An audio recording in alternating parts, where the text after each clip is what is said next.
ওকেই আমি ভালোবাসি। আমাদের পরিসমাজে মানুষকে ভালোবাসা কত বড় পাপ। আমার দিদির খুব শীঘ্রই বলো আমাকে, সঙ্গে তোমাদেরকে যেতে হবে। বন্দি করো না ওকে। হবে ওর জীবনের শেষ দিন। ওই ভেঙে দিলে আমার সব। মানুষ হয়ে একজন পরীকে ভালোবাসা সত্যি কি কোনো অন্যায়? ভালোবাসায় কি কোনো জাত বিচার আছে? আমি তো পরীকে সত্যিই অনেক বেশি ভালোবাসি। আমার জন্যই তোমাকে আজকে এত কষ্ট ভোগ করতে হচ্ছে। যেভাবেই হোক আমি আমার শক্তি আরো দ্বিগুণ বাড়িয়ে তোমাকে কারাগার থেকে মুক্ত করবই। পরী, তুমি কষ্ট পেও না, এতে তোমার কোনো দোষ নেই। এটা আমাদের কপালে হয়তো লেখা ছিল। আমি অপেক্ষা করব তুমি ফিরে আসা অবধি। আমার বাবা এটা আমার সঙ্গে একদম ঠিক করেনি। ভালোবাসায় কোনো জাত বিচার নেই। তবে আমি হারবো না। আমি যেভাবেই হোক আমার ভালোবাসাকে অর্জন করেই ছাড়বো। আমি আমার ভালোবাসাকে কোনোভাবেই হারাতে চাই না। এজন্য আমাকে যা করতে হয় তাই করব। মাত্র তিনিই আমায় সাহায্য করতে পারবেন। গুরু মাতার কাছেই আমাকে যেতে হবে।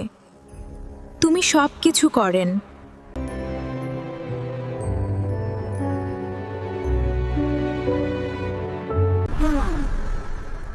এ তো দেখছি পরিরাজ্যের রাজকুমারী আমার এখানে পদধূলি দিয়েছে। আমার জীবন তো ধন্য হয়ে গেল। গুরুমাতা, আমি আপনার কাছে সাহায্য পেতে এসেছি। যেভাবেই হোক আপনি আমার ভিতরের শক্তিকে দ্বিগুণ বাড়িয়ে দিন, যাতে আমি আমার বাবার কবল থেকে আমার। ঠিক আছে রাজকুমারী, আপনি এখানে নিচে বসুন। আমি আমার কাজ শুরু করছি, আপনি একটুও নড়বেন না। ঠিক আছে গুরুমাতা, আমি এখানে বসে আছি। আপনি আপনার কাজ শুরু করুন। আমরা অপেক্ষা করছি আপনার জাদুর এই নতুন রূপটি দেখার জন্য, যা এই অন্ধকার কক্ষটিকে। গুরুমাতা, আপনাকে অসংখ্য অসংখ্য ধন্যবাদ আমার শক্তি বাড়িয়ে দেওয়ার জন্য। আমি কখনো আপনার এই ঋণ শোধ করতে পারবো না।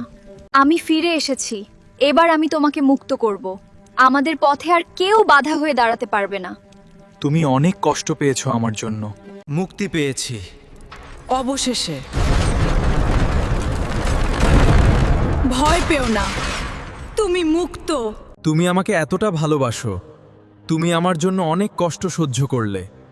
এবার চলো, আমরা দুজন পৃথিবীতে ফিরে যাব। হ্যাঁ প্রিয়, খুব তাড়াতাড়ি এখান থেকে বেরিয়ে পড়তে হবে। আমি তোমার সঙ্গে যে কোনো জায়গায় যেতে রাজি আছি। অবশেষে আমরা পৃথিবীতে পৌঁছালাম। আমরা এখন স্বাধীন। আমরা দুজনে আমাদের ভালোবাসার সংসারটাকে সাজিয়ে নেব। এবার আমাদের জীবনে যত বাধাই আসুক, এর মোকাবেলা আমরা দুজন মিলে করব। আর আমাদের ভালোবাসায় কাউকে বাধা হয়ে দাঁড়াতে দেব না।